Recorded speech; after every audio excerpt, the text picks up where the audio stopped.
All right, guys, welcome to my YouTube channel. This YouTube channel is going to be titled Elite Handiwork.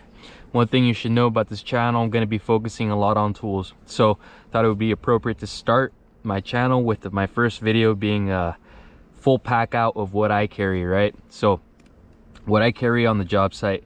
This is going to be a Klein Tools backpack here, and it's going to be pretty sleek. Nothing on the outside. The only thing I do have on the outside is this hob magnetizer. You see here, you can actually magnetize screwdrivers by running it through a couple times, right? And then you can demagnetize the same screwdriver. Super handy when you have to get a screw on a screwdriver into a tight spot and you need it to hold, right? So super handy for that. That's the only thing I carry on the outside of my backpack. So moving on to the inside, open it up here. And the first thing that's going to stick out right away is going to be my hammer. So this hammer is actually a little bit of an heirloom. This is the first hammer that I ever touched as a kid. It was my dad's carpentry hammer when he was a carpenter for the union, right? So all I did here was just polish it up with the wire wheel and put on a longer handle and a better handle, because the one that he had put to good use. So breaks drywall pretty well, can, you know, be used for any type of nailing, that type of thing, demo, all around good hammer. So I'm going to start with this side here. So this side here is a little bit of a well, my whole bag really, it's all miscellaneous, but everything has a place in my mind, right? Which is what's important. So I'm going to start off from the top, working my way to the bottom. First thing you're going to see here is a Nicholson file. So this file is a one-piece file, which is handy for when you're working with EMT or PVC piping, right? If you ever need to ream it out, you could use a reamer, something like this, right, to ream out the inside, but the outside's a little harder to ream because this reamer doesn't work nearly as well as a file, right? Another thing that's good about this is that sometimes, depending on the hardness of the pipe that you're trying to ream, you can actually use the handle of it, right, because it's smooth, versus the filing edge that's on this. You can use it to ream out the inside much better than you would with any other type of reamer. So there's that. I also have, you know, a pretty basic drywall knife. This drywall knife I painted green because, you know, tools tend to disappear on a job site, so carry this thing on me. Pretty basic Milwaukee one. You know, been putting a beading on it, especially with 3-layer thick drywall that you would find on industrial applications, especially with like science chambers and that type of thing. So that's been getting some good use recently. Moving on, I have a what Klein calls a stubby, right? So it's an 8-in-1 stubby, advertised as such, but check this out. That is as stubby as it gets. It's a 2-inch screwdriver, so not much of a stubby. I do have several other methods of getting to really tight locations. I have a stubbier stubby that I would actually consider a stubby by Klein. This, however, is a little bit of a miscellaneous tool that I got as part of a 3-tool pack. You know, it was basically like getting a free tool, so I said, why not? Threw it in my bag and, you know, just have it in here. Has some bits on the inside, nothing too special though. Doesn't take much room up in my bag, so I put it in there. Here I have a basic Harbor Freight demolition screwdriver. This thing has come in clutch more than once. It has a really nice emerald green color to it, see-through, and you can see that the actual shaft of the screwdriver goes from the tip all the way to the striking cap, which means that there is continuity, right? So you can get a really good strike on it, get some real force behind that, and break whatever you need to break, you know, move whatever you need to move. Has some high leverage, especially when you really put some torque on it. So love this thing. It's been working well so far. Some people hate on you know, Harbor Freight stuff, but I actually tend to like it. Pretty good. Moving on, I have my sheet metal cutting snips. So pretty self-explanatory, nothing special to them. I actually ended up cutting off the grip because it was pretty old, and I ended up plasti dipping it in some plasti dip that I got from Harbor Freight. They work well, do the job, gets it done, you know, nothing too special there, but definitely a must-have in my tool bag. Moving on, I'll go on to my impact extensions. So I have these impact extensions. I have a 6-inch, which is locking, and a 12-inch, which is not locking.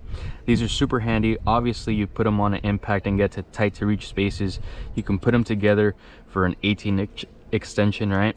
And then in addition to that, you can put it on a screwdriver like this Klein 11-in-1, right?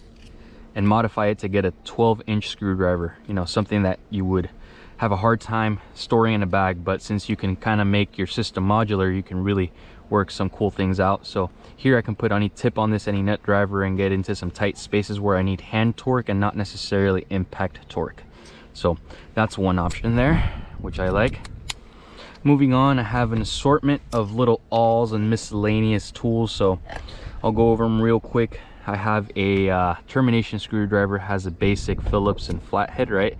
Nothing too special, pretty basic from Klein. These things tend to get lost since they're so small, so I keep them in my bag, and whenever somebody borrows them, right, I make a mental note. Here I have 2 awls. This one here I sharpened from a small termination screwdriver back when Craftsman was still made in the USA. There you can see 1/8 made in USA, but it's now an awl. The tip actually ended up getting pretty destroyed. If Sears was still around, it'd be cool to see if they would you know, warranty the Craftsman stuff, but it's now an awl, still living a good life.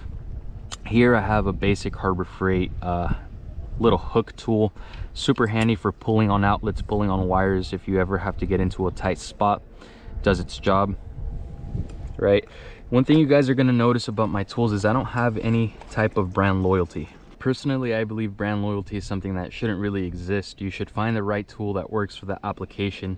If it's, you know, not your favorite brand, but it does a better job, why not use it? I've seen some people have tools on the job site that don't get the job done, but they are committing to using it because it's their favorite brand, right? So here, I'm gonna go on with this little pouch that I have my favorite needle nose pliers and some diagonal cutters. So these needle nose pliers are actually made by Doyle, you know, Harbor Freight brand, but the thing I like about them is that if you notice, if you open it slightly, maybe like 1/4 inch on this end, it's so long that it doesn't open up all that wide, so you can still get it in tight spots. There's other needle nose that are chubbier on this end, on the bottom of the needle nose, so when you open it 1/4 inch here, it makes it inaccessible because of the thickness here, right? These are really long, super handy. One thing I will say, I was in between Doyle and the Knipex brand, but I ended up going with Doyle because of the lifetime warranty and the price value. If I had an issue with these, I have no question in my mind that I could go to Harbor Freight and get a nice warranty. The steel has been holding up. As you can tell, it has copper remnants, a copper trace there from all the wires that I've cut with this, and overall this thing has been money. Love them. Go get yourself a pair. Then I have the supremely popular Knipex side cutters. I'm gonna be honest, guys, these aren't my favorite. I think I actually prefer the Klein ones over these. These are the 250 models, so they're 10 inches long, supposed to give you high leverage, but personally I have not seen that big of a difference. When you think about it, the science behind it, right, the leverage point is here, kind of close to the cutting edge, so it's supposed to give you higher leverage in addition to the 10-inch handle, right? Personally, I haven't seen all that much cutting power coming from these over something like this, right? A classic Klein. These are insulated, but still, the weight, everything considered, I would still take the Klein. But I did buy these. They're expensive, so I'm gonna give them a little bit longer of a shot. I actually had to warranty out my first pair that I only had for about a month because the steel quality in the diagonal cutting portion wasn't all that great. So I'm gonna try these out, see what I think of them. Had the other ones for a month, had to warranty them out because of steel issues. I don't know, guys. I'll let you guys know, keep you updated on those. Moving on, I have my levels. I carry 2 levels on me, a 6-inch torpedo level that's useful for bending conduit. It has you know, the basic 0, 90, 45, and 30. I don't like this level. When I got this level within the first week, without dropping it, without any type of misuse, it actually ended up having the 30-degree bubble come out of the level, because if you can tell here, The bubble levels are held in by these pieces of plastic that are just pressed in there and maybe have one drop of glue, right?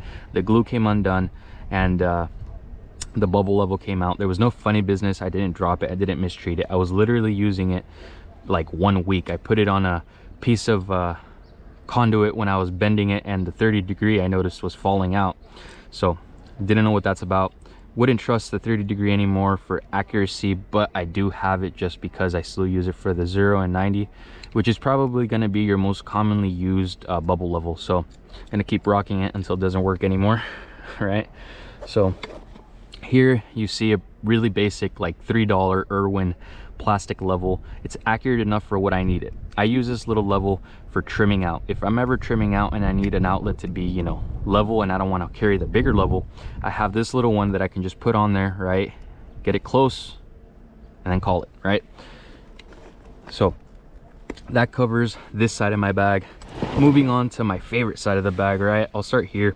Already went over these a little bit, but these are some pretty basic diagonal cutters. They are insulated up to 1000 volts. I do not work on anything energized, just for safety's sake, right? Lotto, if you can avoid it, do it. Linemen. So this is my hot take with linemen, right guys? Linemen don't do anything super well besides maybe rebar and tying rebar, right? Otherwise, you can find a specialized tool that serves the purpose better. This is a tool that people love because it's associated with electricians, but personally I would pick something else, something more specialized in my tool bag to get the job done. Next, I'll move on to my wire strippers. I have 2 pairs of wire strippers, but I use these automatic Klein wire strippers infinitely more than I use these, right? This is a multi-tool wire stripper, but personally I much rather have this wire stripper, which is considered an automatic wire stripper. I did a couple modifications to it to make it mine and make it work and serve my purpose as an industrial electrician. I've stripped thousands, tens of thousands of wires with this and never had an issue. I will say real quick, the benefit of it is, if you notice the way it works, right? It closes the left hand jaw first, so it grips the wire there, right, like so when you squeeze, and then this one here holds the other side of the wire, and right where those little jaws meet is where the actual insulation is going to be torn apart. So it's not cutting the insulation, so it tears it apart. That's how you strip your wire, guys. When you do that, you don't run the risk of cutting strands on stranded wire. It makes it much more clean.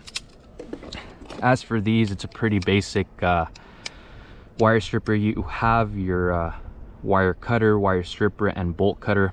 Probably going to be heading towards these more if I'm trimming out and I need to cut some bolts.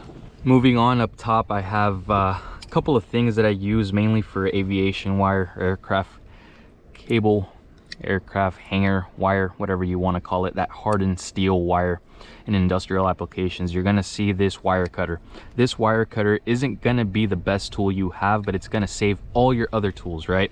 So when you cut the wire with this, it makes it so this gets messed up, if it does, but it mostly won't, right?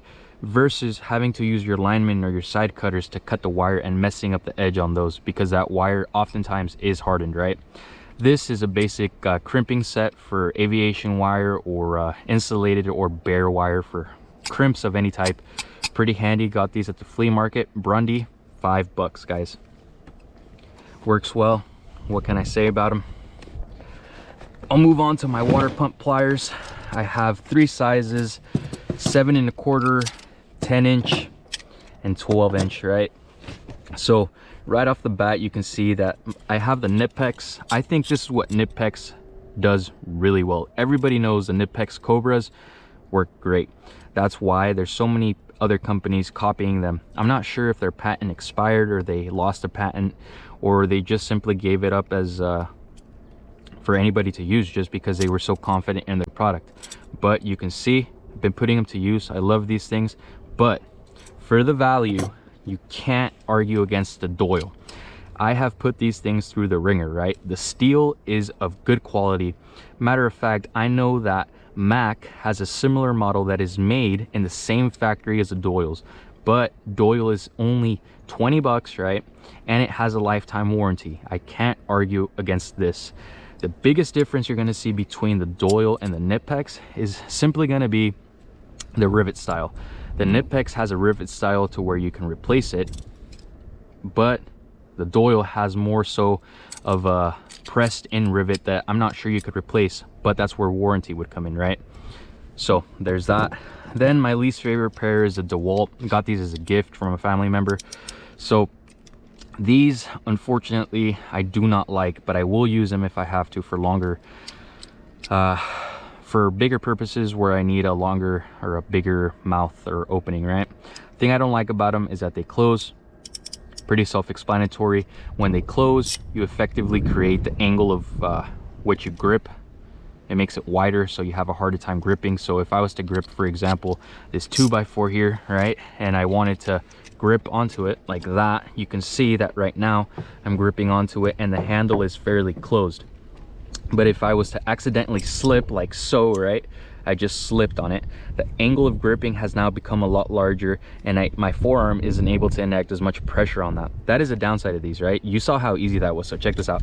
I open it, boom, okay, get it to size, good grip on it. I'm able to enact a lot of torque on it. But now if I readjust slightly like that, that happens all the time, my angle of gripping is now much wider, so I can't grip down on it as hard. It's the downside of them.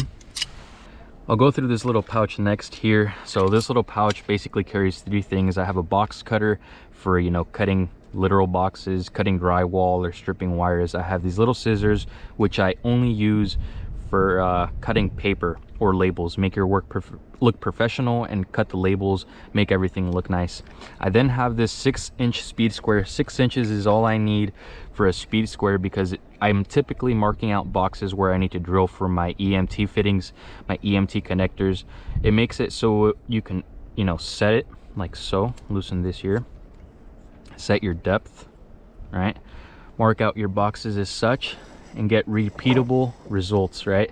So this thing pays in itself, one-time use type of thing. It pays for itself. Moving on to my favorite tool. Personally, it's going to be screwdrivers, right?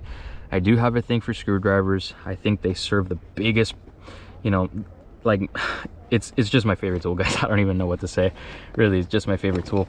Here I'm gonna have a reamer, Klein reamer, pretty old school. You can tell it's older because this little metal sleeve here is riveted in and not actually you know, welded in or flared out like the newer ones, but it's able to ream EMT going from 1/2 inch, 3/4 inch, all the way up to 1 inch. It reams it on the inside and the outside, does the job well.